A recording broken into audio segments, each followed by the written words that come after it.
Assalamu alaikum, I'm Aisha and you're watching Samaa News. Here are today's headlines. Iran has again warned it will retaliate if the United States strikes, as Washington begins pulling some personnel from Middle East bases. A US official said the move is a precaution amid rising tensions. Earlier, Iran's Revolutionary Guard's aerospace commander, Majid Mousavi, had said that the country's missile stockpile had grown since last year's 12-day war with Israel. He told state media that the country was at the peak of readiness, with wartime damages repaired and production now higher than before June 2025.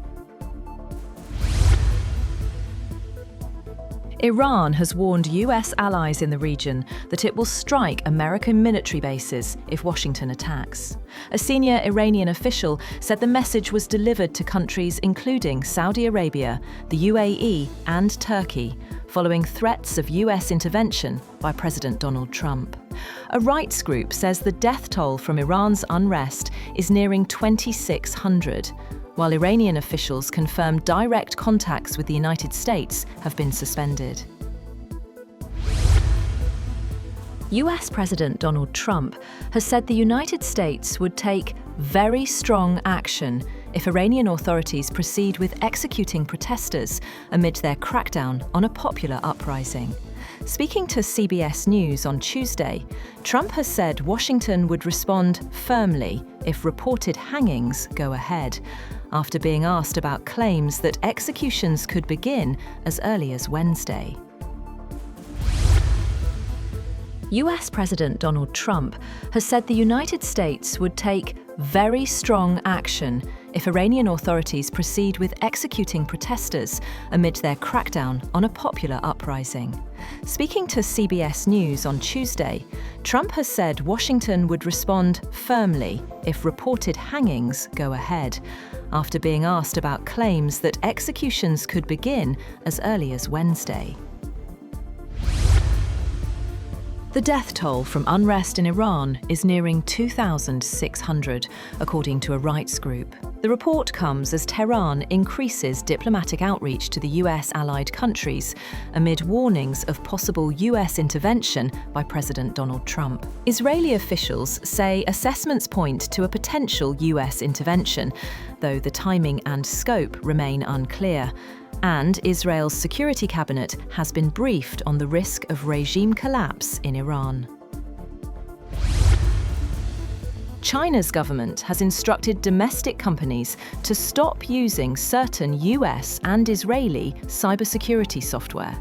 Two people briefed on the matter said the move was taken over national security concerns and affects software from around a dozen foreign firms.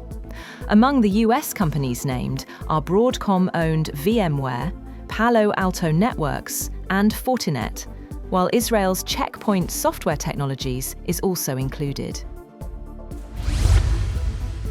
President Donald Trump says the United States needs Greenland for national security, repeating his call for Washington to take control of the island. In a post on Truth Social, Trump called the Arctic island vital to countering Russia and China. Denmark and Greenland reject the claim, saying the territory is not for sale. The United States has officially announced the launch of Phase 2 of the plan to end the conflict in Gaza, with the establishment of a technocratic Palestinian administration in the enclave. US Special Envoy Steve Witkoff said in a social media post that Phase 2 of the plan is now underway. Witkoff, however, warned that Hamas must meet its obligations, including returning the final deceased hostage, or face what he called serious consequences.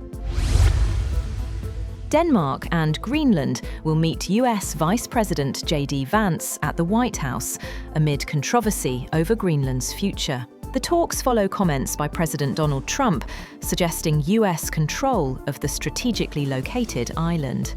Denmark and Greenland reject the idea, saying the territory is not for sale, a position backed by several EU countries. Global attention will turn to US President Donald Trump next week as political and business leaders gather in Davos for the World Economic Forum, debating how to balance his leadership style with the forum's commitment to open markets and multilateral cooperation. After a year of unsettling the liberal international order since returning to office, Trump is set to arrive at the Swiss resort to address the forum on Wednesday, held under the theme, A Spirit of Dialogue.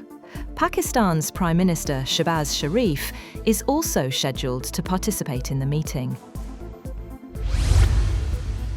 Venezuela's senior lawmaker has claimed that more than 400 people had been released from prison, a figure that conflicts with reports from rights groups, which put the number at between 60 and 70 in recent days.